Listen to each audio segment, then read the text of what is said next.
രണ്ടാം റൗണ്ട് എണ്ണുമ്പോഴും ധർമ്മടത്ത് പിണറായി പിന്നിൽ, സതീശൻ മാത്രമല്ല പിണറായിയും പിന്നിൽ. പിണറായി കുറെ നേരമായി പിന്നിലാണ്. ആദ്യ റൗണ്ടിൽ പിന്നിൽ, രണ്ടാം റൗണ്ടിലും പിന്നിൽ. എന്താണ് നടക്കുന്നത്? കൂടുതൽ വോട്ടിന് പിന്നിൽ പിണറായി വിജയനാണെന്ന് കാണുക. രണ്ടാം റൗണ്ടിൽ പിണറായി വിജയൻ പിന്നിലായിരിക്കുന്നത് അബ്ദുൾ റഷീദിനോട് പിന്നിലായിരിക്കുന്നു. രണ്ടാം റൗണ്ടിലും പിണറായി വിജയനെ സംബന്ധിച്ച് ആഘാതമേൽപ്പിക്കുന്ന ഒരു തെരഞ്ഞെടുപ്പ് ഫലം ഇതാ വന്നുകൊണ്ടിരിക്കുന്നു എന്ന് പറയാം. ധർമ്മടത്ത് പിണറായി വിജയൻ പിന്നിലാവുക എന്ന് വെച്ചാൽ ചെറിയ കാര്യമല്ല. വിജീഷ് ചെമ്പിലോട് പഞ്ചായത്തിൽ ഒരു കാലത്ത് UDF ഭരിച്ചിട്ടില്ല എന്നാണ് റഷീദ് പറയുന്നത്. അങ്ങനെ LDFന്റെ ഉരുക്കുകോട്ടയിൽ പോയിട്ട് പിണറായി വിജയൻ പിന്നിലാവുന്നെങ്കിൽ എന്താണ് കാഴ്ച, എന്താണ് കഥ? ധർമ്മടത്തെ കാര്യങ്ങൾ വളരെ അവതാളത്തിലേക്ക് പോകുന്ന ഒരു അവസ്ഥയിലേക്കാണ് CPM-ന്റെ കാര്യങ്ങൾ വരുന്നത്. ഇപ്പോൾ 2503 വോട്ടിന് അബ്ദുൾ റഷീദ് അവിടെ മുന്നിട്ട് നിൽക്കുന്നു എന്നുള്ളതാണ് വിവരം. ആദ്യ റൗണ്ട് കഴിഞ്ഞപ്പോൾ 700 വോട്ടിന്റെ ഭൂരിപക്ഷമായിരുന്നു റഷീദിനുണ്ടായിരുന്നെങ്കിൽ രണ്ടാം റൗണ്ട് പൂർത്തിയാകുമ്പോൾ അത് 2503 വളർന്നിരിക്കുന്നു. സൂചനകൾ ധർമ്മടം കാണുന്നു എന്നുള്ളത് വേണം നമുക്ക് ഈ ഘട്ടത്തിൽ സങ്കല്പിക്കാൻ. ചെമ്പിലോട് പഞ്ചായത്താണ് എണ്ണിക്കൊണ്ടിരിക്കുന്നത്. അതിനകത്താണ് ഇപ്പോൾ 2503 വോട്ടിന്റെ ഭൂരിപക്ഷത്തിലേക്ക് റഷീദ് എത്തിയിരിക്കുന്നത്.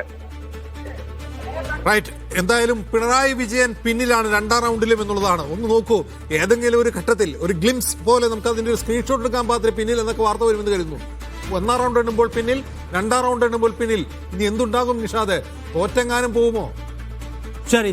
എന്തായാലും ഇത് ഭയങ്കര ഇൻട്രസ്റ്റിംഗ് ആയിട്ടുള്ള സംഗതിയാണ്. പിണറായി വിജയൻ പിന്നിലാവുക 2523 വോട്ടിന്, ചെറിയ വോട്ടിനല്ല. 2523 വോട്ടിന് പിണറായി വിജയൻ പിന്നിൽ. ഒരു ഔട്ട് ഓഫ് ഫോക്കസിൽ മാനേജിംഗ് എഡിറ്റർ പറഞ്ഞ് ഞാൻ ഓർക്കുന്നു, 1-2 തവണയോ പിണറായി വിജയൻ പിന്നിലെന്നുള്ള സാധനം സ്ക്രീനിൽ വരുമെന്ന്. അത് അതുപോലെ സ്ക്രീനിൽ വരികയാണ്. പിണറായി വിജയൻ പിന്നിൽ എന്ന് വെച്ചാൽ ഭരണവിരുദ്ധ വികാരം അതിന്റെ പീക്കിൽ പെർഫോം ചെയ്യപ്പെടുന്നതാണ് നമ്മളിപ്പോൾ കാണുന്നത്. കേരളം അതിന്റെ പരമാവധിയിൽ ഭരണവിരുദ്ധ വികാരം എന്ന സംഗതിയെ പ്രകടിപ്പിക്കുകയാണ്. പിണറായി വിജയനെ പോലെ ഏറ്റവും ഞാൻ നോക്കുന്നത് ഈ വന്നിട്ടുള്ള സർവേ ഫലങ്ങളെല്ലാം പറഞ്ഞത് 33% പേരും Pinarayi Vijayan the popular leader, top performing leader, ഏറ്റവും അക്സെപ്റ്റൻസ് ഉള്ള ലീഡർ എന്നാണ് സർവേ ഫലങ്ങളൊക്കെ പറഞ്ഞത്. എക്സിറ്റ് പോളുകളൊക്കെ എടുത്ത് കാട്ടിക്കളയാൻ നേരമായിട്ടുണ്ട്. പിണറായി വിജയൻ തന്നെയും പിന്നിലാണ്. അദ്ദേഹത്തിന്റെ മുന്നണിയോ പിന്നിൽ, അദ്ദേഹവും പിന്നിൽ എന്ന് പറഞ്ഞാൽ ഈ എക്സിറ്റ് പോളൊക്കെ എവിടെ നിന്നെടുത്താണ്? ആളുകൾ ഏജൻസിയെ പറ്റിച്ചു എന്ന് വിചാരിക്കണം മലയാളികൾ.